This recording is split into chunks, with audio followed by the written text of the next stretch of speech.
모든 영상에 소개하는 내용들은 각자의 판단에 맡깁니다. 리 에이스 채널은 항상 모든 영상에 있어서 유료로 하는 것들은 신중하게 결정하시는 것이라고 말씀드립니다. 아울러 무료로 하는 것들 역시 각자의 판단으로 선택해서 결정하시는 점이라는 것을 강조드립니다. 안녕하세요, 리 에이스입니다. 자, 여러분들 이번 시간은 파이코인 메인 화면 변경 내용에 대해서 설명해 드릴 거예요. 그리고 지금 파이코인에 대해서 굉장히 많은 분들이 의구심을 가지고 있는 것은 과연 정말 마이그레이션이 되는 건 맞느냐, KYC 인증이 되는 건 맞느냐, 뭐 다양한 사람들이 있는데 지금 마이그레이션은 계속해서 이루어지고 있다는 걸 느낄 수가 있을 겁니다. 자, 그래서 일단 이번 시간은 파이코인의 좀 다양한 내용을 설명해 드리겠지만 중요한 내용들 위주로 한번 설명해 드릴 테니까 영상을 끝까지 봐주시면 좋겠습니다.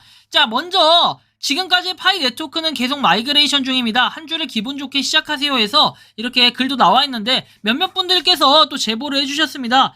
리에이스님 파이코인 저 마이그레이션 됐어요 하고 제보해주신 분들도 계시는데요. 뭐 일단 그 부분에 대해서는 조금 더 이따가 자세하게 설명해 드릴 거고, 현재 전 세계 5개의 서로 다른 위치에 5개의 검증 서버가 있다 해서 전화번호 확인 과정에서 SMS 인증 서버에 대해서 보면은 벨기에, 그리고 UK, USA, 이스라엘, 그 다음에 오스트레일리아에서 호주 이렇게 있습니다. 뭐 아무튼 요런 것들을 쭉 봤을 때 인증하는 서버들이 그냥 5개 있는 거지 이게 뭐 엄청나게 뭔가를 나타낸다 이런 건 아니에요. 이런 건 아니고 이게 효율적이거나 빠른 거, 솔직히 전 개인적으로 말해서 여러분들 전화번호 인증할 때 어떤 게 더 빨랐다고 생각해요? 저는 이제 제가 기억하는 건 미국에서 인증한 걸로 저는 알고 있거든요. 저 같은 경우에는 처음에 위에 거부터 한 2개인가 해봤는데 안 돼가지고 미국으로 했던 걸로 기억하고 아마 인증이 됐던 것 같아요. 정확히 기억이 안 나요. 아무튼 그랬던 걸로 기억을 하고, 일부 개척자들은 파이 채팅에서 임시 KYC 승인이 그들이 뭔가 잘못됐다는 뜻인지 묻습니다. KYC 임시 프로그램에 대해 몇 가지 사항을 명확하게 설명한다라고 돼 있죠. 자, 보면은 임시 KYC 인증, 그것이 무엇을 의미하냐, 그리고 또 그것은 무엇을 통과해야 되고 얼마나 걸리냐 했는데 여기에 대한 답변이 메가모더분인 것 같죠. 자, 보시면 KYC 프로그램 자체가 개척자를 완전히 통과시키기 전에 추가적인 검증 작업이 필요하다라고 얘기를 해요. KYC 승인이 전체 KYC 승인과 같지 않기 때문에 추가 검사가 전체 KYC 승인을 확인할 때까지 KYC 승인이 필요한 기능은 아직 풀지 않았다. 그러나 KYC의 잠정 승인은 전체 승인에 훨씬 더 가까워지는 거다. 자, 그것은 뭐 이 KYC 프로그램의 이름, 이유 있죠. KYC 인증, 임시에 대해서 하는 이유에 대해서 뭐 얘기를 해보면 최대한 많은 인간 개척자들이 KYC를 통과할 수 있도록 신중히 허용을 하고 또 최대한 많은 가짜 봇 계정을 포착하고 방지하기 위한 것이다. 이것이 네트워크의 중요한 역할을 할 뿐만 아니라 정직하게 자신의 이 지갑에서 채굴 해온 모든 인류 개척자들에게 공평하게 이렇게 할 수 있다. 계좌에 공평하게 할 수 있다는 거고, 계정에. 자, 그리고 나서 구체적인 검증 단계에서 나오는데 개별 케이스에 따라 조금씩 달라질 수 있고 일을 완료하는데 걸리는 시간도 다 다르다. 그리고 KYC 애플리케이션의 처리량, 해당 지역의 인간 사용자의 가용성, 뭐 복잡성, 그리고 검사 유형 이런 것들이 다양하게 고려되어 있기 때문에 여러분들이 KYC 인증하는 속도나 이런 기준이나 이런 것들이 딱히 없이 KYC 인증을 어떤 사람은 오늘 되고 어떤 사람은 모레 되고 어떤 사람은 한 달 뒤에 되고 이런 일이 벌어진다라는 거죠. 그래서 이러한 부분을 여러분들이 좀 알아두셨으면 좋겠고요. 자, 다음 내용을 살펴보면은 이렇게 내용이 나옵니다. 뭐 비폴더에서 나오는데 NFT 2.0 출시에 앞서서 공지사항을 발표하겠다. 파이랜드와 파이파인드 NFT 내부 양도 기능은 정지가 되고 현 보유자에게 영구적으로 고정이 된대요. 그리고 저작권이 이전되지 않고 다오의 권한은 NFT 보유자에게 이전이 된다 해서 뭐 쭉 내용들이 나와 있습니다. 그래서 뭐 이런 거는 여러분들이 파이체인몰과 연관된 이런 내용들이니까 그냥 참고하시라고 공유해 드리는 거고, 다음 내용을 보면 이렇습니다. 코드베이스는 이 기간 동안 판매자들이 기본적으로 매주 코드를 오픈소스에 업로드하고 업데이트를 했다. 때때로 프로젝트 측에는 기술 코드에 오픈소스 업데이트가 있었고 만줄짜리 코드 그리고 오픈소스 데이터로 파이 브라우저를 업데이트했다라고 하죠. 그래서 근래에 뭔가 파이 브라우저의 속도가 조금 빨라지고 약간의 최적화가 있었다라는 걸 우리가 좀 느낄 수가 있다라는 거 정도 알아두시면 좋을 것 같아요. 자, 다음 내용을 또 살펴봅시다. 자, 일단 하나의 또 유저분께서 메일을 보내주셨습니다. 안녕하세요, 리에이스.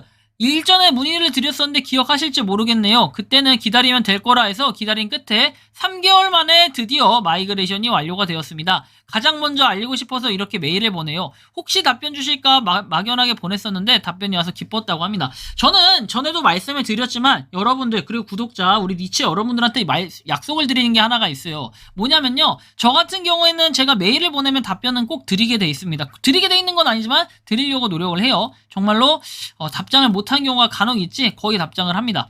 9월 9일부터 락업이 설정된다 하는데 지금은 옮겨놓을 수 있다라는 건가요? 아니면 옮길 수 없으면 저 날짜부터 락업이 설정된다는 의미인지 헷갈려서 이렇게 문의를 드린다라고 했습니다. 그래서 이 내용의 캡처본을 보면은 이런 식으로 전송 완료 잔액이라고 해서 나와요. 8월 26일에 전송이 완료가 됐고 그리고 보류 만료 기간이라는 게 있고 락업 만료 기간이라는 게 있습니다. 이거에 대한 개념을 설명해 드리면 이렇습니다. 자, 보시면 보류.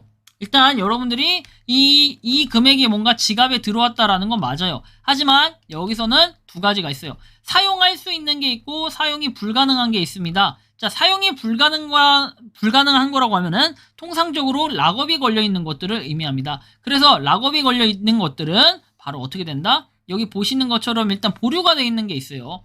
지갑으로 들어오더라도 일단 일정 기간, 저는 이제 과거에 제가 듣기로 이제 2주라고 했기 때문에 2주라고 얘기를 한 건데 지금도 보면 나와 있지만 거의 여러분들이 보시는 것처럼 2주의 기간이 맞아요. 근데 뭐 이제 모더분이 공식적으로 얘기했던 거는 14일, 2주가 아니다라고 설명을 했지만 뭐 일단은 여기 지금 지갑에 들어오신 분도 보면 2주라는 걸 확인을 할 수는 있습니다. 그래서 보류 만료 기간이라는 거는 이 기간이 지나면은 그때 버튼을 누르는 게 있을 거예요. 그 버튼이 생성되면 눌러주면 그때부터 이제 시작이 된다라는 거예요. 그래서 보류 완료 기간이 딱 지나야 여러분들의 지갑에 정상적으로 들어오고 이제 그것은 최종적인 내 파이가 되는 것이다 라고 인지를 하시면 됩니다. 그리고 락업 만료 기간이라는 게 있는데 이때 이제 락업이 해제가 되는 이런 거예요. 그래서 2026년에 뺄 수가 있고 만약에 이분이 얼마나 했는지는 저도 몰라요. 90%를 했을지 100%를 했을지 이런 건 모르겠지만 만약에 90%를 했다고 하면은 1423개, 뭐 이거에 나머지 한 대략 10% 정도 되겠죠. 이거의 개수에 좀 오차는 있을 거예요. 10%라 할지라도. 그냥 대략 여러분들 개념상 142개 정도라고 칠게요. 이 정도 수량만 뭐 사용을 할 수 있다 10%면 근데 100%면은 사용할 수 없이 다 락업이 되겠죠. 그래서 이런 부분 인지하시고 여기도 보시면 실제로 나와 있어요. 9월 9일이라고 돼 있죠. 그래서 이 기간에 9월 9일에 딱 오면은 눌러주시면 전환이 되는 이런 것들이 있을 거니까 그때쯤 되면 이제 그 금액이 사용 가능한 잔액 뭐 이쪽에 뜨는 거예요. 그렇죠. 이쪽 최종적으로 뜨니까. 근데 아마 이분은 사용 가능한 잔액 이런 게 딱히 안 뜰 것 같은 이런 느낌. 100%로 하셨을 것 같은 느낌이 좀 들어요. 여기 보면 메인넷으로 마이그레이션에서 1424.8이라고 돼 있죠. 그래서 크게 그 이분이 좀 제보해 주신 이런 부분. 그 다음에 여기 체크리스트에 나와 있는 마이그레이션. 이분이 몇 명이나 이렇게 그 초대를 했는지는 알 수 없지만 대략 봤을 때는 뭔가 크게 오차는 나지 않는다라는 걸 한번 알 수가 있고요. 자, 이제 메인 화면 핵심입니다. 오늘의 핵심 8월 26일에 이렇게 나왔던 내용이기도 한데요.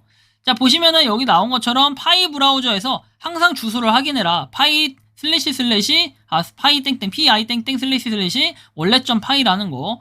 자, 이거를 항상 여러분들이 주소를 확인하고 다른 곳에 암호를 입력하면 파이가 손실될 수 있다라는 부분.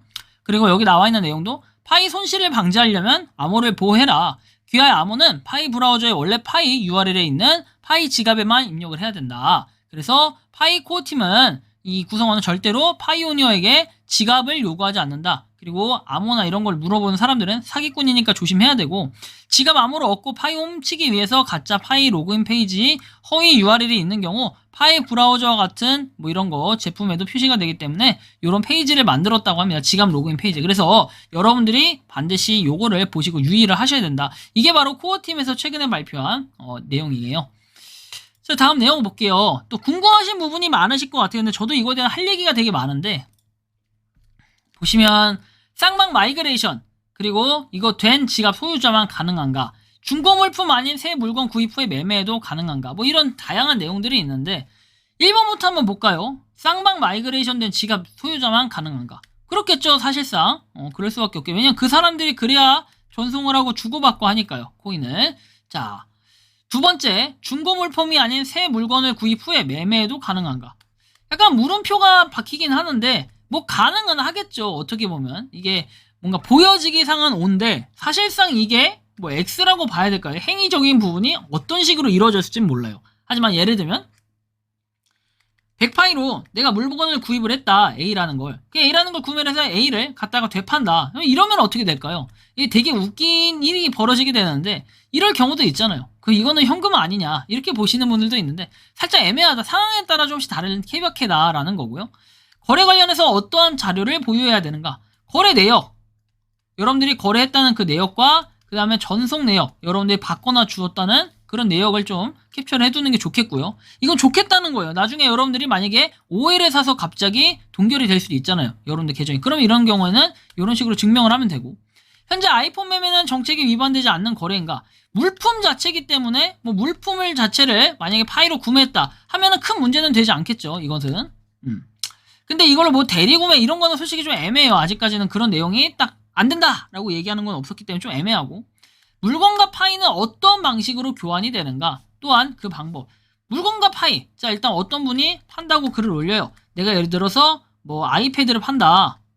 그러면은 B라는 사람은 이제 파이를 가지고 소비를 하는 거야. 아이패드를 뭐 1500파이에 판다. 예를 들면 또는 500파이에 판다. 또는 100파이에 판다. 이런 글들이 있으면 찾아가서 이분한테 연락을 해요. 100파이에 판다고요. 한 다음에 뭐 직거래를 하셔도 되고요. 중고나라처럼. 또는 직거래가 아니라 그냥 파일을 먼저 전송을 시키고 물건을 받는 이런 방식을 취할 수도 있고 아니면 물건을 먼저 보내고 파일을 받는 방식을 취할 수도 있고 방법은 다양하다라는 거예요.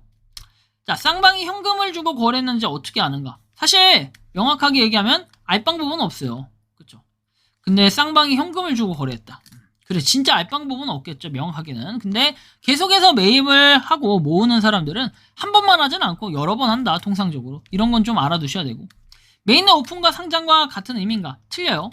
메인넷이 오픈한다는 것은 여러분들이 본격적으로 뭔가 활성화할 수 있는 이런 기회를 갖는다는 건데 상장은 여러분들이 거래소에 상장이 되고 이런 것은 다른 의미예요. 예를 들면 거래소에 지금 상장되어 있는 모든 코인들, 모든 토큰들이 다 메인넷을 한 건 아니에요. 메인넷이라는 거는 뭔가 이런 거예요. 여러분들이 네트워크라고 부를 수 있는 것과 그러니까 코인과 토큰이라고 보면 돼요.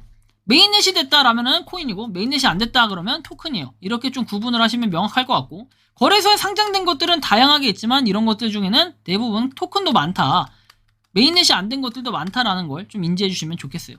상장 전 단계가 메인넷 오픈이라면 오픈만 하면 개인과 물건 매매 주고받을 수 있는가? 네, 이거는 가능하죠. 근데 일단 요것 또한 파이코어 팀에서 정식적으로 공식적으로 이 공지를 하겠죠. 그래서 지금은 기다려봐야 될 이럴 필요가 있겠고 상장 후에는 자녀에게 그냥 송금이 가능한가? 징역. 사실 상장을 한다는 것은 결국에는 이전에 메인넷이 돼야 된다는 거고 왜냐면은 상장을 했어. 근데 여러분들이 상장을 해서 거래소에서 막 코인을 사죠. 거래소에 있는 코인을 막 사. 거래소라고 쳐요. A라는 거래소예요. 여기서 코인을 막 사. 근데 아직 메인넷이 이루어지지 않았어요. 예를 들어서 여러분들 행위상.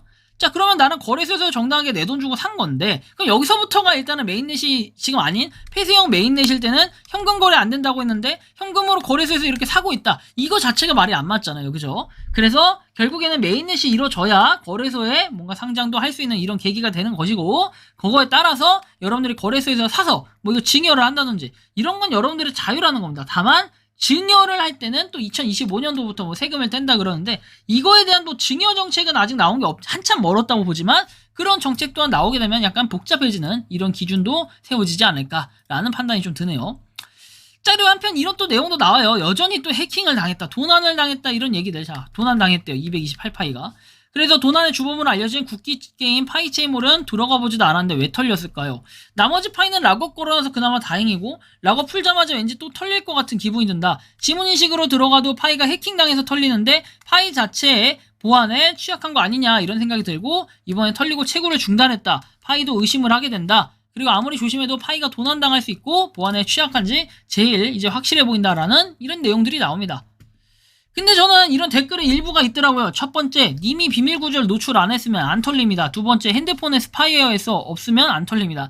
세 번째, 알 수 없는 링크 수락하지 않으면 안 털립니다. 네 번째 하나 더 있습니다. 알 수 없는 앱 안 깔면 안 털립니다요. 자, 그래서 이렇게 사이다. 보통은 이런 경우, 이런 트랩 또는 아까 플러스 뭐 국기 게임에다가 파이체인몰에서 파이체인몰에 그 가짜 사이트나 피싱 사이트에 들어가셨던 분들은 해킹을 당할 수도 지갑을 여러분들이 코인을 탈취를 당할 수도 있다라는 거예요. 그래서 뭐 이런 부분이 꼭 맞다 틀리다는 아니고 어쨌든 이런 부분이 있고 또 하나가 이제 곧 나올 이 피아노 게임은 과연 뭘까 좀 궁금하긴 해요. 자신의 연주를 바탕으로 새로운 곡의 잠금을 해제하고 파이오니어 동료들과 경쟁하는 뭐 리듬 게임이다. 옛날에 우리가 모바일 게임 중에 지금도 있는지는 모르겠지만 리듬스타라는 게임이 있어요. 리듬스타. 되게 재밌게 했던 기억이 있고 이 게임은 모바일 게임으로 있었는데 이런 게임처럼 탄생을 한다면은 아무래도 파이코인 좀 더 성장할 수 있고 그다음 좀 더 많은 사람들이 할 수 있는데 아무래도 여러분들 이 게임이 나오기 전에 뭐 다른 것들을 먼저 해야 돼요.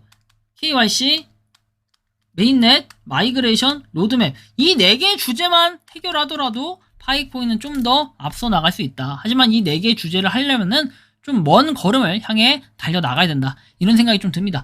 여러분들이 생각하는 이 파이코인은 어떠신지 자유롭게 의견을 댓글로 남겨주시면 좋겠습니다. 이번 영상은 여기서 마치는 걸로 하겠고요. 도움이 되셨다면 구독과 좋아요, 알림 설정 부탁드리겠습니다. 파이코인을 채굴하시는 많은 분들 그리고 파이코인 생태계를 노력하시는 모든 파이오니어 분들 오늘도 파이팅 하시기 바랍니다.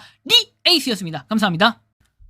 평소에 궁금하셨지만 내가 시도해보기 어렵거나 시간 낭비하고 싶진 않고 새로운 제보를 해주실 분들께서는 아래의 주소로 메일을 보내주시면 제가 해결해드리겠습니다. 단톡방은 유튜브 검색창에 소통창구를 개설했습니다를 검색해주셔서 확인하시면 됩니다. 아울러 채널 멤버십 가입 시 다양한 혜택을 누리실 수 있으니 참고해주시기 바랍니다. 시청해주셔서 감사합니다.